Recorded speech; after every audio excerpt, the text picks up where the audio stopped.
SiriusXM, good morning. It is the Heat Wave. What's hot now in R&B and hip hop? And speaking of what's hot now, man, I got the guy of the hour because the hottest show is returning this weekend.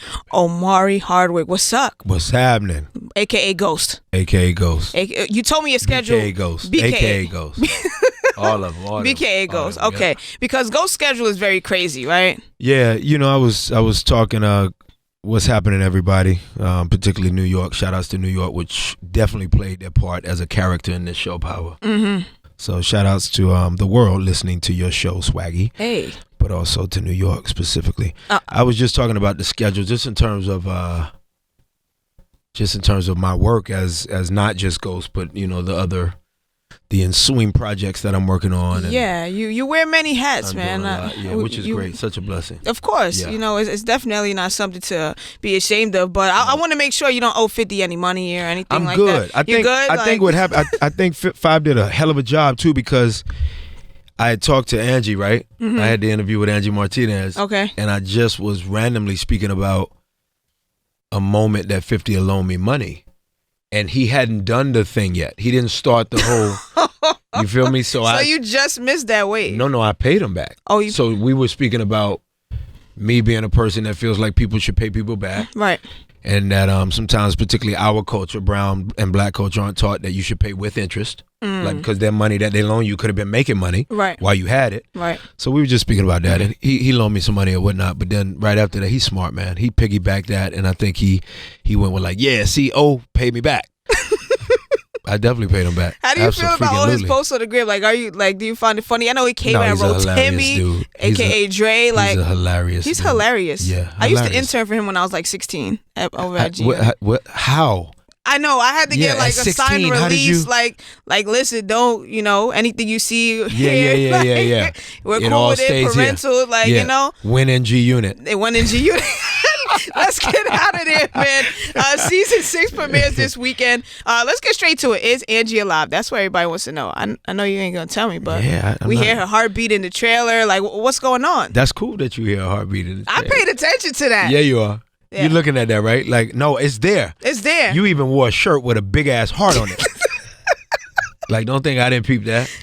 Yeah. You see what I did, right? Yeah, I like it a lot. Cool. We got to figure out everything with the fans. I'm sitting back waiting. I mean, this is definitely one of those excited. You excited? I am like it's really super excited, like legit. And I think they did a hell of a job with the promos. Very humbling to have at one point been as financially skinny as I was, like broke. And to walk down Times Square, and I haven't done it yet, but that's just such a humbling reality to grace to have your mug. See everybody, like to see yourself. All of us, but just that's crazy, right? It's crazy. It really is cool. I ain't get there yet, but I'm working on it. It's coming. Cool. Don't worry about it, and it'll come. And it'll just happen. Yeah, it's weird. Yeah. You close to grandma? Yeah, I am very close to grandma. Yeah. How'd you know? Yeah, because you're patient. Yeah, you have to be. If you're close to your grandparents, you were taught patience in a different way. That is very true. Yeah. Wow, wisdom here and early in the morning from OmariHardwick. Coffee straight. Yeah, where's the no coffee cream, at? no sugar. No cream, no Black. sugar. From season 1 to season 6, how has that transition been for Ghost? The way his role has developed. Great question. I guess we should start at the inception with Courtney Kemp, the show's creator, and obviously piggybacking the ideas that 50 had in his head with Mark Hanton, and then Courtney took it and put it on page, and it became Ghost first as Breaking Bad from Good. So I think we initially have empathy enough for the lead character. The title would speak to that which is either a possession of power or the desire to possess power, and then try to hold on to it and not lose it. So obviously, in the gamut of him trying to become more powerful and dream in a way that Tasha doesn't want him to dream, and that Tommy doesn't want him to dream, you had even more empathy built because everybody's like, let him have a dream, let him pursue it. But he's always been this dreamer. That's right. And I think over time, what was so addictive about the show was the fact that he just couldn't. It was like Godfather. They keep pulling him. He couldn't let it go. They keep pulling him back in, and he's so good at being bad. This is true. He's so good at it, and he tried to obviously eliminate the bad in terms of being a father. He tried to eliminate the bad and be a doting father. And I told Courtney from the gate, I said, let's crank up that part, because I didn't feel like the pilot episode, when I read it before production even began, I didn't necessarily think that the doting part of him as a father was on page. So I told her, I said, I just believe that, she and Curtis, Carmi from Stars, Mark Hampton, they all felt that I was the right ghost. But I said, it's interesting because I happened to be a father, Swaggy, at the time already. And in my mind, I'm like, I don't feel like Ghost could be played or portrayed, and there's brilliant actors out there who are not fathers, obviously, but I just felt this character in particular needed to be a father so that the stakes were higher for what he had to lose. So that's crazy. I just felt like that. So was Michael Rainey not even? They were all in it. He just wasn't a present father to me. Okay. It was the ghost that wouldn't have been as relatable to the people watching at home on Sundays who do still care about their kids in a present way. Right. Not just from afar, but like he's trying to be there. He went and spoke at school in season 3. Okay. Spoke at, Tariq's school. And so he's just been this guy. And obviously Don Shea Hopkins Rayner, he spoke at their school. And he's been this guy that Courtney has definitely decided needed to have that wing of being, he's a pops. And he cares. Not great to Tasha, but how many fathers are not great to the mom, but they're great to the kids. Wow. Okay. So he's been, a slow burn microcosm of the macrocosm that 50 said, which is our show has to be a slow burn. We got to take the fans along in a very methodical, processed way where they can be a part of the story. Right. And I think Ghost is definitely the replica of that. I think that's the great part, though, that even though it's a slow burn, it keeps you on your toes. Burst making you fall asleep. There's a lot of shows where you could fall asleep and I'll be like, season 2, I'm done. I don't care what happens after that. That's right. That's so true. But what are you listening to right now? Let's get to some music. That's awesome. Quick. Great question. This morning, it was ironic because this morning I was trying to figure out what mood to be in, and I went from Housey to Future's new joint. Oh, word? Yeah, the new joint. Yeah. The new, it's Asking for Help. Kind of the album seems like he's asking for help. It's new. I just heard it. And it came out. Let's see what the name of that is, because I just rocked it out this morning. Let's do it. Yeah, let's see what it is. But I was really rocking out to it. Future's from home. I'm from ATL. Yeah. What's the album name? Yeah, that's what it is. Asking for Help. Save Me would be it. So I was listening to that this morning and just trying to really kind of get into a space. I've been listening to Chance's new album. Oh, okay. Let's do a joint from Chance. Like, Hot Showers. Is that the one you want to rock? Have you been rocking that one? Yeah. Yeah, we can rock Let's do Hot Showers. Yeah, we That's can rock cool. that. All right, it's The Heat. SiriusXM, good morning. Swaggy Sie here, and I got like my first ever actor guest. Oh man, that's cool. You wear a lot of hats, so I'm not gonna just label OmariHardwick as an actor. No, definitely music, poetry. Yeah, I was gonna say music, poetry, and speaking of poetry, you have this podcast which is out right now. Yeah. Can you touch on that a little bit? It's the Poetics podcast. Yeah, absolutely. And you've had a lot of guests. It started recently, right? Like back in like April or so. Yeah, you're right. Yep. We did. There was a cat, Swaggy, who was which is one of my favorite parts of the story. A guy named, a young cat, Alex Nagel, was a PA on Power. Okay. And people always say I always pay attention to the quote unquote little people, right? Because he was so big as a little person, right? And I just thought he had a very promising career ahead of himself as a producer. And so he and a collective of 2 cats that he works with, they came to me and they said, we have an idea for an MTV style show where you get in a space of traveling to and fro these artists' houses, their labs, their studios, and you. Oh, so that's like directly that was the real desire. Okay. That was the desire. Okay. Make a song with them at the end of each episode. You make a song. Let the world know about your music and your poetry. Then we double back and thought, let's stop first and foremost at podcasting. Okay. Because they were younger, Swaggy, and they were like, that's the way, that's man. The wave these right kids now. These kids are rocking out the podcast. When you think they're listening to music on the subways or whatever, a lot of times it's podcasts. So just that side of me that obviously is, as much as I was working in the off season of Power, doing all these movies that people go, yo, when did he do that? Like he was doing it during Power. Yeah, for real. That's crazy. As much as I was doing that, it still wasn't necessarily maybe delivering the different sides of me that you speak about. Right. And they knew that the poetry was always really embraced by people. that music might make people feel a way. It's funny, musicians can come and mess with our world of acting, but we get judged when we try to dive into that world. But poetry has always been embraced by Omari. So they thought, let's let it be embraced in an even higher level by you giving the spotlight and the seat to MCs, to artists whom you love, who are poet MCs more so. Right, lyricists. Male, obviously, and female, and just rock out. It's a different side of you, and they sold it to me, and I thought, what a great idea. So we got down with Luminary, which was a first-time podcast network. Okay. And so we'll see in the future where we end up. But for now, yeah, man, we went from Casanova, which was an incredible episode. Clef was the first one, an incredible segment on Trayvon. Obviously, I interviewed our mutual friend in 50, my boss and castmate, all the way to Fat Joe.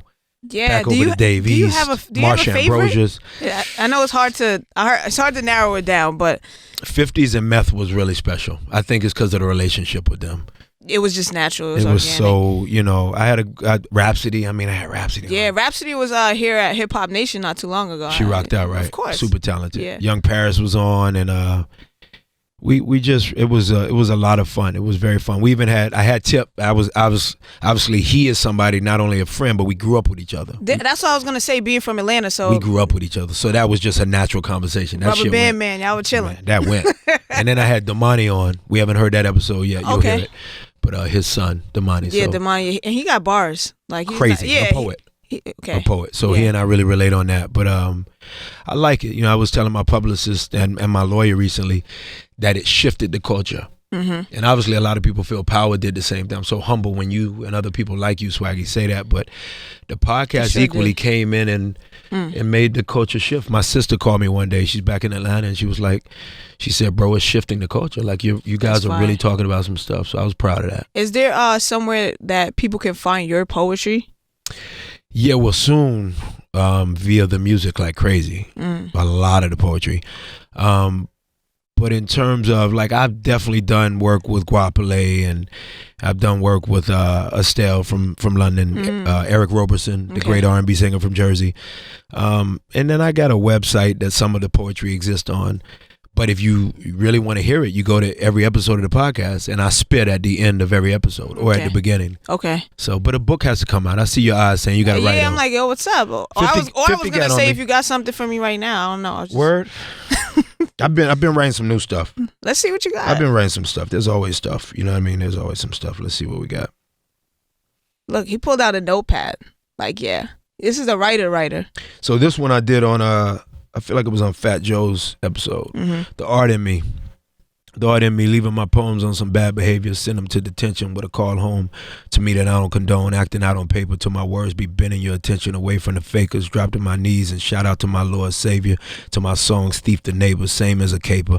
My belief in the loose leaves, that the ink that bleeds from the heart that made you is the same as God gave to the man he made with favor, pluck on my strings like I'm a fader, never much on bling, figure niggas needed to make up for where they don't feel so major. I was born in the manger, under you, Jesus, napping where they laid you, the colonel, the captain, and the major's major, but just as broken as an Oakland Raider. But my journal just as hopeful as the city of the Ravens on some be more. I just want to be more. I just want to free the poor to eat them things with the highest score, include them dreams that require chores, clean heart, my art be mean as the board of health. So much death till I'm bored to death with what's left, till death come with an encore. The good die only to be reborn through my breath. So I'ma saliva all the shit they ain't got to before they left the door open for me to come through, waving the fofo. I'm a survivor, but even more, I'm a describer. Till you call my metaphors a confider, till you be knocking on my core to see if I can hide you under my skeleton. No wonder I feel freer. Before I was adored for me, man. Felt better on the floor before I became a he-man. When the world could see the man, not the TV man. Characters just be drips of my pee, man. Oh, the way you just dropped the mic. Hold on. There was no stumbles in that. You know what? I can't even talk to you no more. We got to go straight to music. We got to go straight to music, Omari. I know. Come on. We'll be right back. Let's go. The Heat. Here with Swaggy. SiriusXM, good morning. It's the Heat Wave. Omari just gave us some heat, to say the least. Poetry, 50 man. 50 was on me for a long time. He said the world doesn't know that side of you. He said because the world introduced you as an actor. Right. And he knew me as a poet. 50 knew me as both. Wow. Rotimi knew me as both. Naturi knew me as both. So 50 said, season 1, he said, get in the car. Here's the address. He sent me to meet with his publisher who had done the 50 Laws of Power, his book.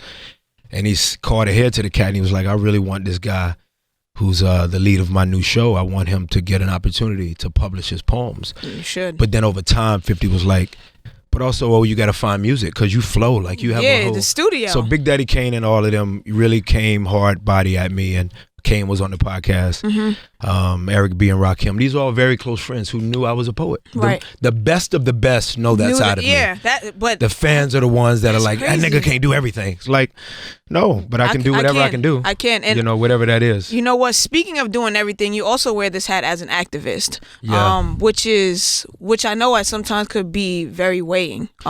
In order to be as vocal as you want to be about certain topics. Yeah. And I wanted to ask you this because I know the Carters are friends of yours, and this new role that Jay-Z has now announced, the partnership with the NFL. How do you feel about that? That social justice partnership, the entertainment partnership, and he's been getting a lot of slack now. Yeah. But I'm a Jay-Z fan. Yeah, I'm from Brooklyn, so it's deep. I called a friend text me who I went to Nipsey's funeral with. A security guard I went to Nipsey's funeral with. Great cat, and I love him a lot. Definitely came up with Nip, affiliated. Great guy. And he's now going into the world of directing, writing, whatnot. But special cat, and he's not afraid, first and foremost, to ask me questions, like flat out. So ironically, he asked me in a different way than you just did, Swaggy. But he was like, I'm a huge fan of Jay. Why? Why would he say kneeling is done? We passed that. Right. And I said, I'm going to hit you tomorrow. We were dealing with a flood back at the crib in Denver. And on top of that, obviously getting ready to travel here for the premiere for Power Season 6. Yeah. So I wanted to legitimately speak to it. So I'm like, I'm going to hit you when we got time to rap. To really talk about it. Right. And I will hit him, but I guess I can give a predecessor to what I would say to him and saying, at some point, Swaggy, and I think you know this to be true because you can't be a journalist without being an activist. Because you got to talk about things and use the Greek microphone. too. I just want to put that out there. So there's that. Exactly. We couldn't go through that pledge process without pledging life. Right. Which means aiding other people in pledging life. So I guess to speak on that thought and even staying in conjunction with that word pledging, Jay-Z's point, which I really understand, is that but how long do we simply pledge in a hazing way of taking a knee and there not being necessarily productivity from it, right? Or not conclusion from it, because when is there ever conclusion? Or steps to be closer to conclusion? When does that happen if we're simply doing this? So for Jay-Z, with all his power, all of that which he possesses, 50 would be the same way. Act on it. To not act on it and go, listen, Goodell. Listen, Commissioner and team, these are some steps. Being from the hood and now going to the heights of life that I've made it to, these are some steps that I think could activate that which Kaepernick and others like him want to activate. Right. As opposed to simply going, I'm protesting. It worked in the 50s and the 60s when our grandparents and parents were going through certain things. Right. It worked. But it really worked in a way, to me, where my father always says this, Swaggy, he always says, when the gun sounded, we of brown color knew what direction to run. If the gun sounds now, he said, we be running into each other. And it's so true. There's no way to run. So if Jay-Z's view, and Swaggy, is incumbent upon people like you who get an opportunity to interview people with that view, you're interviewing the people with that view. Right. So you really got to protect your energy. Exactly. If his view is of that, it is arrogant to assume that people without that view would understand what Jay-Z is always doing. So that was my thought. When my friend who calls me and says, yo, what does Jay-Z mean we're past that, Jay-Z's view and his description of being past that doesn't necessarily mean that it's understandable by the people that are not at the same view that he's at, his perspective. Right. But he's not forgetting them. His objective is to get the lowest common denominator of those that are brown to a better place. Half the league, if not more than half the league, is brown. So Jay-Z's point is like, so take the knee how long? I got to do some things. Yeah, what's going to happen watching football after you take this knee? That's it. Yeah. Okay, because there's so many people that was just reaching down and saying, but Colin still doesn't have a job, and he did this. Now that has to happen. That has to happen. Yeah, because also it's been announced that Jay-Z might have part ownership in the NFL team. That hasn't been announced what team it is. That's right. But it's like, and I feel like Kaepernick has to be given some sunshine in terms of playing ball, in terms of taking a snap. He's still young. Mm-hmm. He could still play there. You telling me there's not a second or third string player out there who shouldn't be in second or third string? Exactly. Definitely not over Kaepernick. Not over Cap, yeah. So, I mean, those are... Have you interviewed Cap? Have you No, ever? I haven't. I would love to. That would be dope. Yeah. I want to sit down and have a conversation. That would be super dope for you. Maybe you to can do help me out with that. I haven't met Cap. Oh, for real? I've met everybody. I haven't met Cap. I would love to sit down and talk to him. Yeah, and he's in New York often, which is crazy. I haven't crossed paths with him. I've heard yet, he's here a lot. Yeah. Yeah, I've heard he's here a lot. But Well, that's a dope question. Yeah, I want to definitely sit down with him. You know what? Let's get into some music because there's so much to talk about still with you, and I don't want to take up too much time. All right. Oh, good. It's been Swaggy great. Sie OmariHardwick here on The Heat. SiriusXM. Before we get out of here, I gotta thank OmariHardwick for stopping by. Thank you, Swaggy Sie. They wrapping us up, man. I know, but you know what? A lot of interviews don't cover in an hour what we cover. What we covered. Yo. We talked about a lot, man. From, Yeah. Power Season 6, which is coming. debuting this weekend. I coming. cannot wait. I wish you gave me a spoiler or something. Like, no, you don't want that. I Swaggy. do. From you, I would like a spoiler. Like, I'll take that spoiler. Like, if it's coming directly from Ghost, that's fine with me. We're all there. I could just tell you that. We're all there. Oh, okay. That's, you don't have to, don't say anything else. What you gonna eat for the party? You doing a power party? Or you gonna watch it quietly alone? What you doing? Power parties, you know what? Then I gotta supply everything. Oh, yeah, I'm done yeah. with that. Okay. I'm done with that. Yeah, Unless yeah. it's bring your own everything, Yeah, then yeah. cool. Yeah. Bring your own But, thing. before you get out of here, please let everybody know where to follow you and also where they could catch this podcast. episode of Power and the podcast, So- everything, because you wear many hats. So Power Season 6, Stars and the Stars app, which so many people watch it from the Stars. Yes, we are wrapping up. We're being told to wrap up. IG is Omari Official. And what else did you ask me, Swaggy? Oh, Luminary. The podcast is on Luminary Network. Yep. Okay. Yep. And of course, you said Season 6 is on the Season Stars 6 is app. on the Stars app. All right. Yeah, because So- most of the youngs watch it on the app, right? They watch it on TV, I think. I mean, on the little phone. Streaming, There you go. I get a login and then we're good to go. The whole thing. Peace, y'all. Omari, Thanks thank so you. much. Peace.